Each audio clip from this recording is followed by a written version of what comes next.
Welcome to episode number 2 from Mr. Mark Stevens. This is Gerry Brown from Groove Don't Lie podcast. So sit back, enjoy the show. Because if you didn't know, Groove Don't Lie.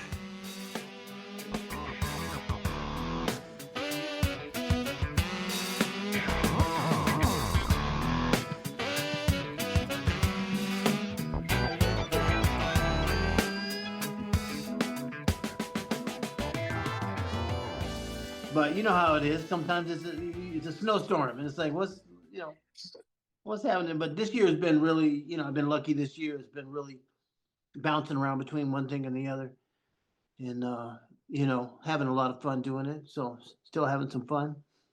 That's a beautiful thing. Well, hey, if you weren't grooving, you wouldn't be getting the calls back.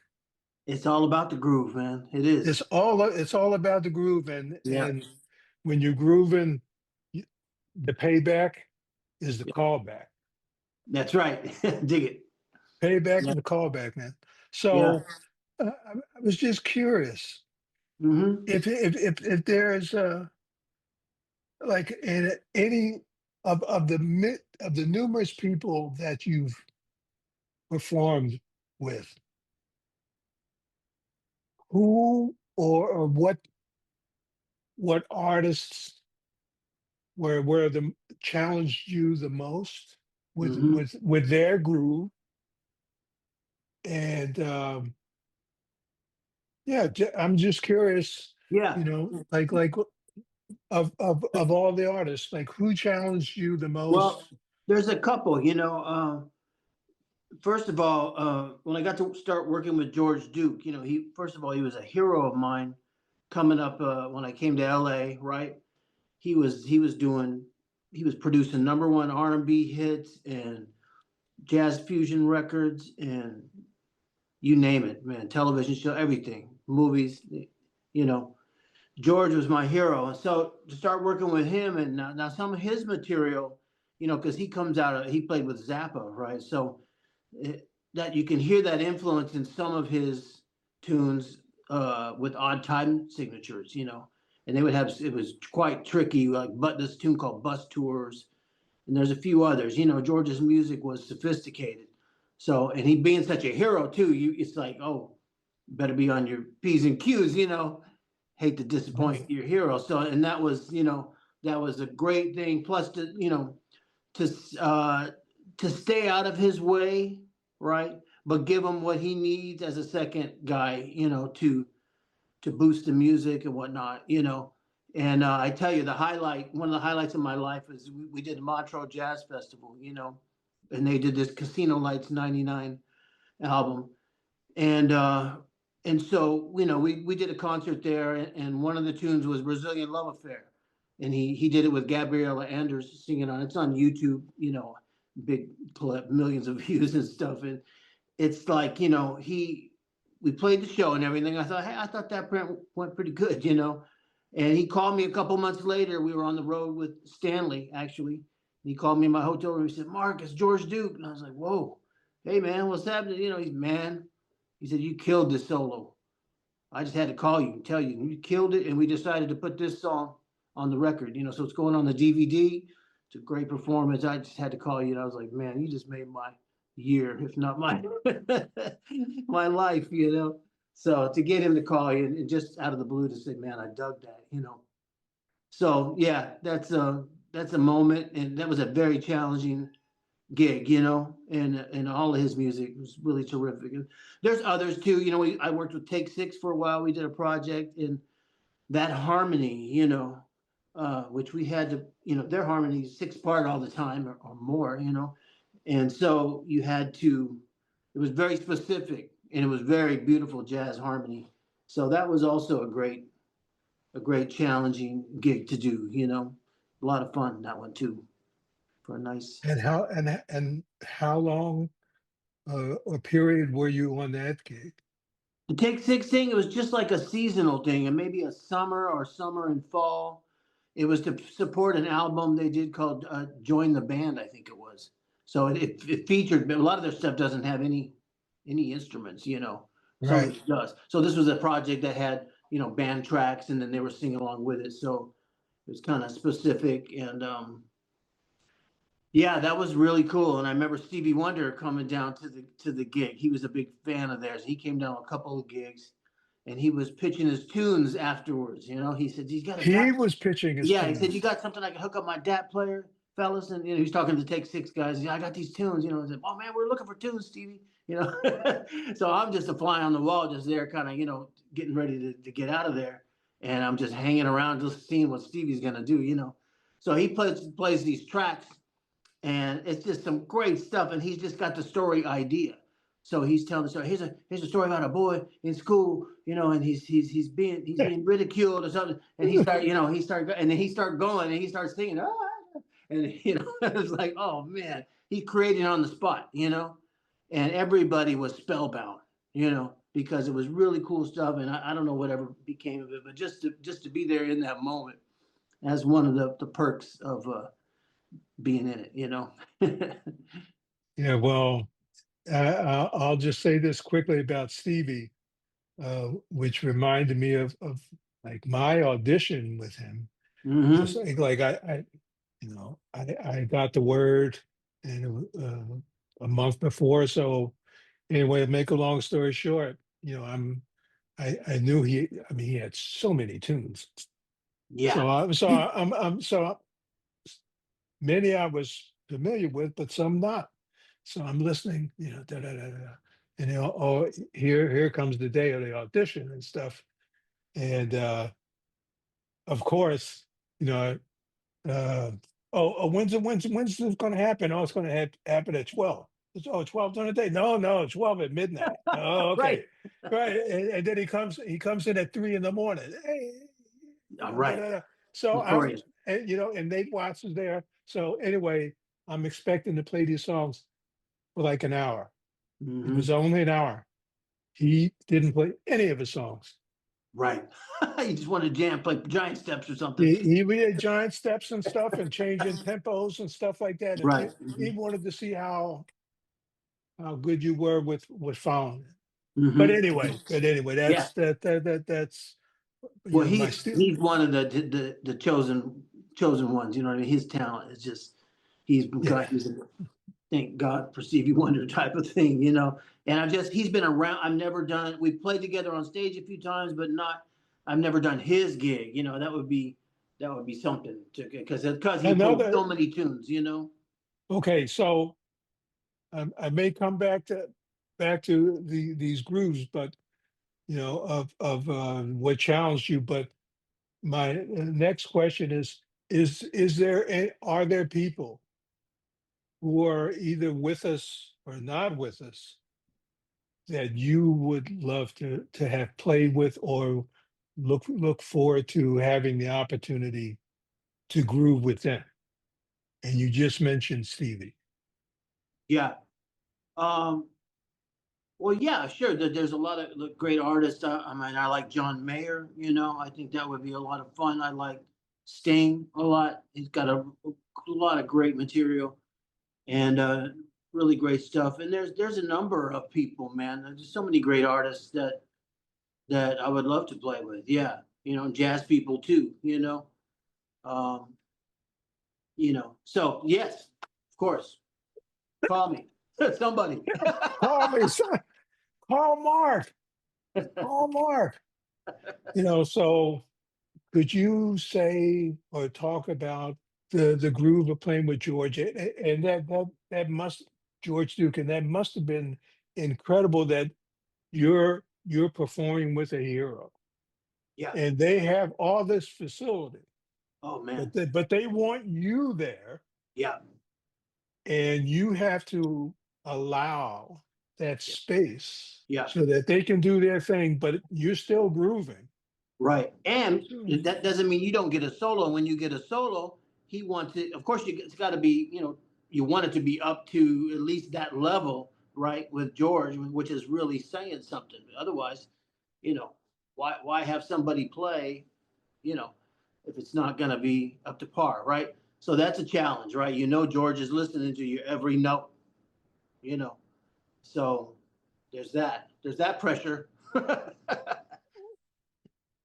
So, and during your time with George, who was in the band at that time?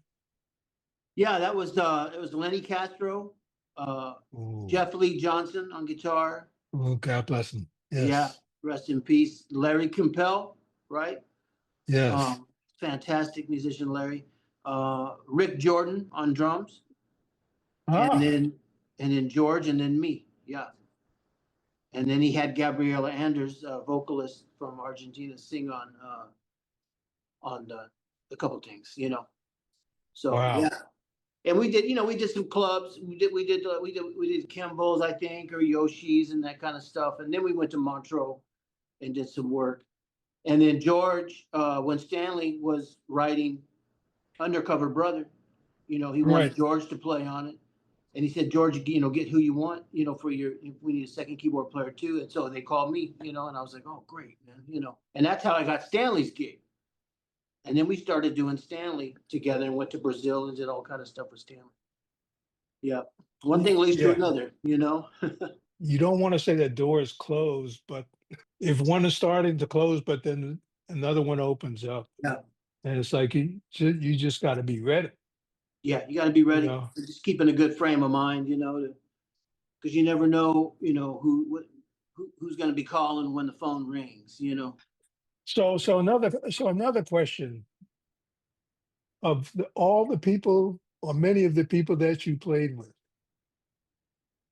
when you found, was there a situation where you found out about the gig and you had limited time Yeah. to get things together, and okay, I'm going to be put in this groove, I got to make this happen, I don't have as much time as maybe I want to have, Yeah. but Well, I tell you what comes to mind when you say that limited time is when I was doing the Josh Groban thing, you know, we were doing ah, this night in, I think it was called An Evening in New York City or something. And, you know, I think it was 11 cameras on you there at Jazz at Lincoln Center, right? And right before the show, an hour before the show, he's like, "Hey, oh man, you know, we want to do this song tonight." Something I'd never heard. I had only been with him like that. That was my first year with him, so I'd only had a limited amount of stuff, you know. And it's you know, and it's just you and Josh. You know, good luck. We're all counting on you. You know, type of good thing. luck. So you know, I had an hour or something to prepare this thing, and I forget. I think it was Not While I'm Around, which is just you know, it's a really beautiful piece from Sweeney Todd Broadway, right? So yeah, it went great. I mean, there's video of that, you know, the camera's going around my head and everything, you know, and it came off great. But talk about nerves, man. I was like, you know, and the director was like, you know, all this, I had music on the piano. They had the piano lid open or off. And I had to put the music, I had to read this thing, you know. And that music is really distracting. Can you get rid of that? So I did. I got rid of it, you know, and just kind of went on the fly, like, okay, here, you know, and Wow. you know, yeah, and talk about, you know, some pressure that'll grow you a few gray hairs there, you know. And then the next thing is Herbie. You know, Herbie played. They brought Herbie Hancock in to play a solo on the song called Machine, and then Josh gave the solo to me the next night. So that's also following up in some big footsteps, you know. Wait a minute. Wait a minute. You were on the gig, Yeah, but there was one gig, and this was all at Lincoln Center. this is all Lincoln Center. Herbie, they contracted. We had 2 nights there in a row filming. Right, they're going to make a DVD out of it, and they hired Herbie to come in and play like he did on the record or whatever on this funk song in C minor, Machine. You know, it's a cool tune. And he came in and you know, and he did it. And then the next time I did it, and the next night I did it, and it's just, you know, I don't want to brag on myself, but it was But it one of was those. badass. It was one of those moments, you know, that was just like out of body, you know. And I hasn't never, I, because they had never heard me solo, and I had never soloed on this thing, you know. It was just like, here we go, jump down there. So I ran down the piano and bumped the solo out, you know. And it was so, you know, it made such an impact that they called me, you know, a month later, like, man, you know, Josh was like, I'd love to, you know, he was blown away. And he was like, I really would like to use, you know, what you did, but I mean, I can't, you know, we got to use the Herbie thing, but I want Herbie to redo it. So I'm going in the studio and we're going to bring, he's going to redo on Rhodes or whatever. So they call me in a panic, like, what kind of keyboard did you use? What, you know, and it's like, it's just a Fender Rhodes, man, you know. So he went in and recut it for the Wow. DVD, even though it's supposed to be live, right? So maybe I'm not supposed to be telling the story, but But it's okay. It's okay. It's okay. behind the scenes, you know. It's behind the scenes. Yeah. So that was an interesting pressure-filled weekend. Yeah. And that gig offered a lot of those because it's very piano centric. The piano they always had a beautiful piano to play, you know, a C7 dialed in, tuned, beautiful. So it really brought out the music in you, you know. And there was piano centric stuff that David Foster produced, and you know, so it's some big piano numbers, and it was really nice to get into that, you know, and let the piano sing, you know. Yeah. Great. Yeah. That's a great story. Yeah. That's a fantastic story, man. Yeah. Yeah. So, It was crazy. so your solo career, Mm-hmm. where's I know I've been honored to play on your track, Imagine, which Mm-hmm. is, I mean, that sounds great. And you have all these, you know, you are absolutely connected with groove and all the people that, you know, all the people that groove. So when might, you know, the Next Mark project. Stevens Groove Chronicles? Well, I'm working on my next record now. You know, it's been over 10 years, but too long. And you know, you get sidetracked running around with everybody and you know whatnot. But I got some great tracks started. Vinny Colaiuta on drums on a couple things. Great, Larry Carlton on guitar on one thing. Gary Novak on a thing. Mike White on another thing. great, And so yeah, it's approaching. I'm hoping, you know, spring or summer to have it finished, you know. So I have some more recording to do, and not all the tunes are finished. So yeah, it's coming, man. It's coming. In the meantime, you know, I wrote some tunes. I had some tunes with Boney James placed last year, great. and some other jazz artists, right? And just to, you know, once in a while you write some stuff and farm it out and play some tunes here and there and that kind of thing. So, you know, staying busy with that, but I got my eyes set next year on a release for the next record. Great. Yeah. And even though it's premature to Mm-hmm. ask, if I were coming to see you, Mm-hmm. who would you have in the band? If you could have your dream band. Big Pen. Wow. Well, I mean, you know, the guys who know the stuff kind of now, are great, and they've been over the years have done it a lot. Has been Melvin Davis on bass. You know, Melvin plays on a lot of the record, and Gary Novak has done a lot of my gigs on drums. He kind of very versatile. Gary's Gary's a incredible. Well, phenomenal both are player, incredible. Yeah, soloist. You know, Vinny's also great, but I don't think Vinny really comes out to do, you know, jazz club gigs much. It becomes a circus for him. He told me, and just, you know, he can't deal with it. So, but you know, I loved working with him on these recordings. He was very attentive, and he plays some amazing stuff. Amazing, you know. So great. yeah, so I'm pretty thrilled about that. Lenny too. Lenny Castro is playing on the record. He's on three things. So yeah, I'm kind of excited about this. Some nice tunes, and you know, gonna push it out next year, man. Come hell or high water. Yep. It would be great. I would look forward to seeing that. and I hope that, beside clubs, man, it's like, you deserve the festivals, Well, you that would know, be awesome. and spreading your groove around. Yeah. Yes, you played for all these numerous artists, but you have your groove, so and it's in your music. So that Well, would be that, I look forward to that. hopefully, man. Like, Yeah. man, I'd ask you for an autograph, man.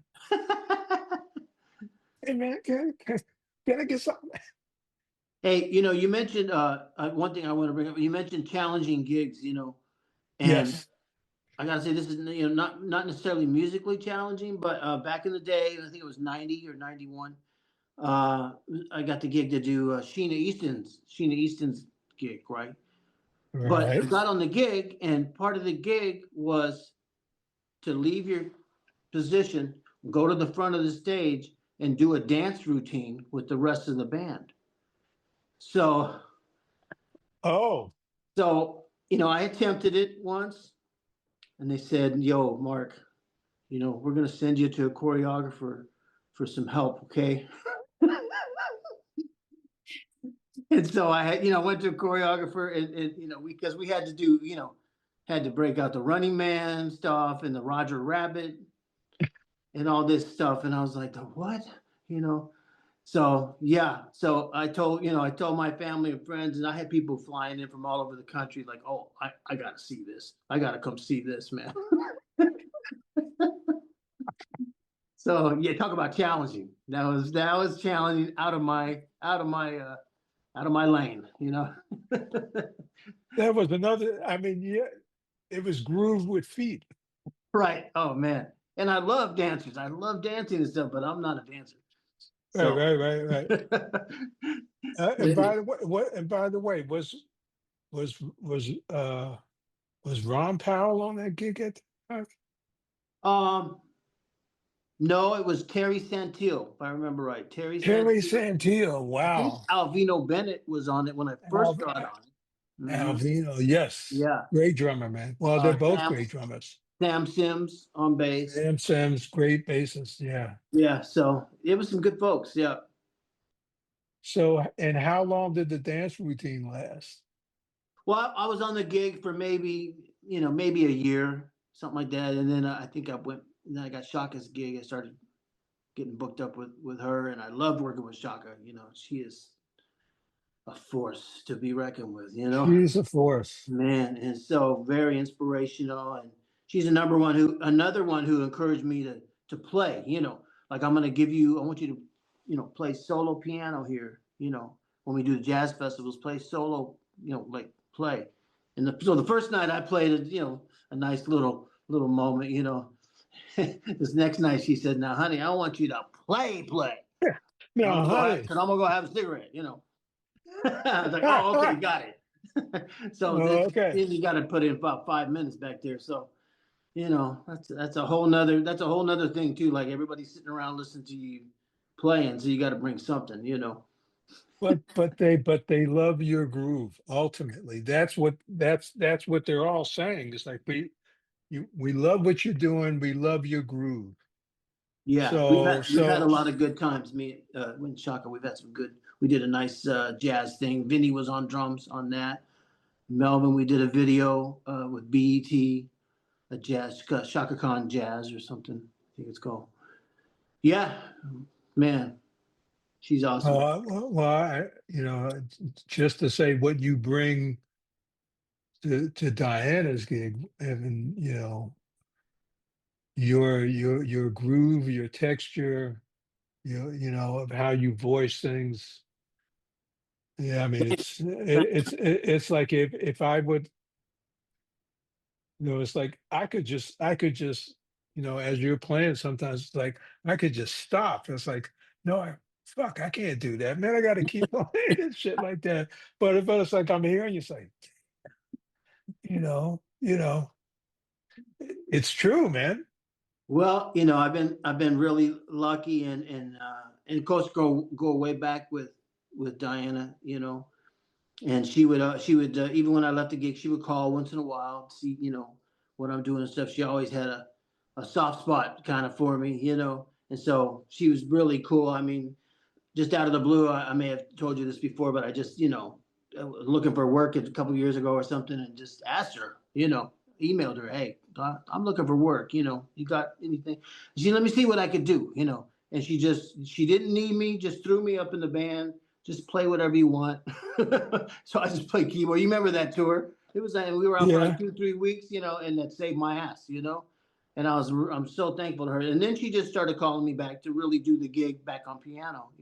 This last summer we had a great tour with the orchestra over in Europe, and at the you talk about you just want to sit there and listen. I don't know if you recall at the bowl though we were doing, I think if we hold on forever and we're playing, and then she just stops singing and just starts looking at me and it's like, Mark, you play so beautiful, and she just sat out for like a verse and a chorus while I played the song, and that was unusual, I would have to say.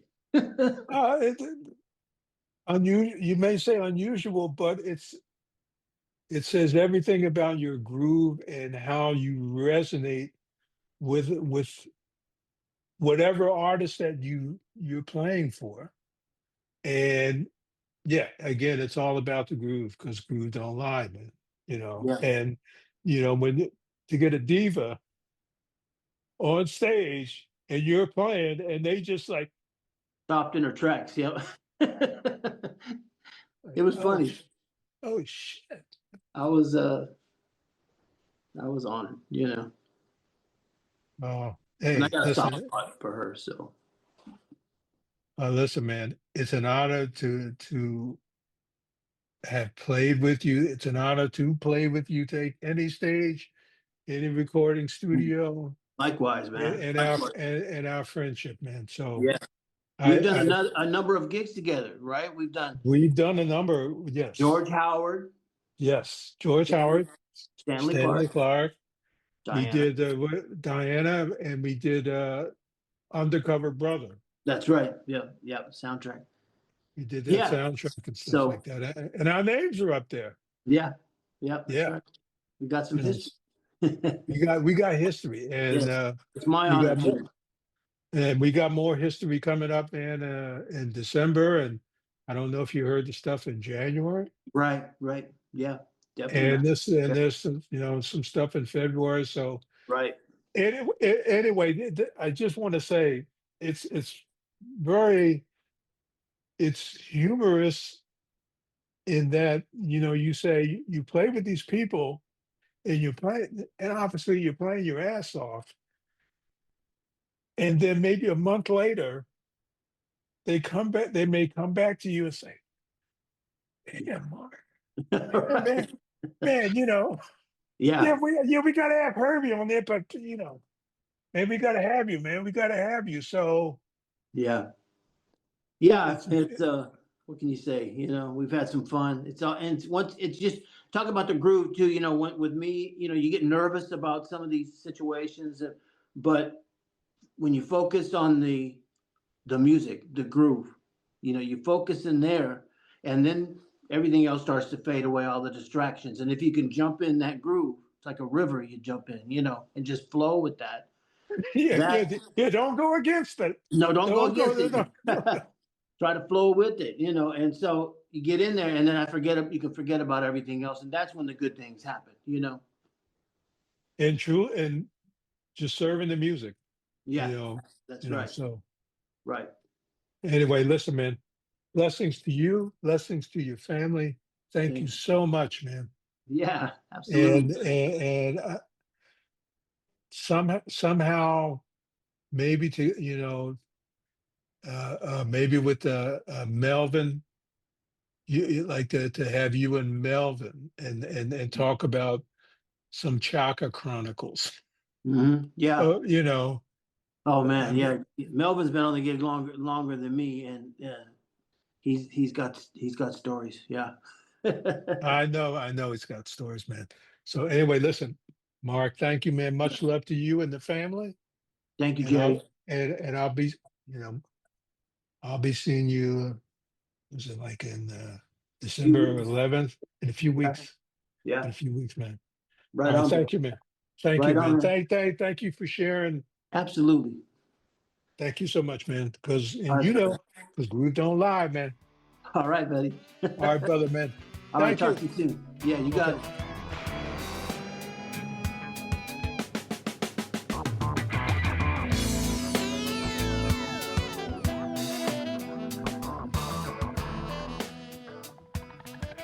Gerry Brown here, and we'd like to thank Mr. Mark Stevens for the second episode and incredible storytelling. He's had an amazing career, and it's still ongoing. So, Mark, we thank you. And to all those who are tuning into the podcast, please share your thoughts about the podcast and what we can improve and what you like and dislike. We just want to make it better. You know why? Because groove don't lie.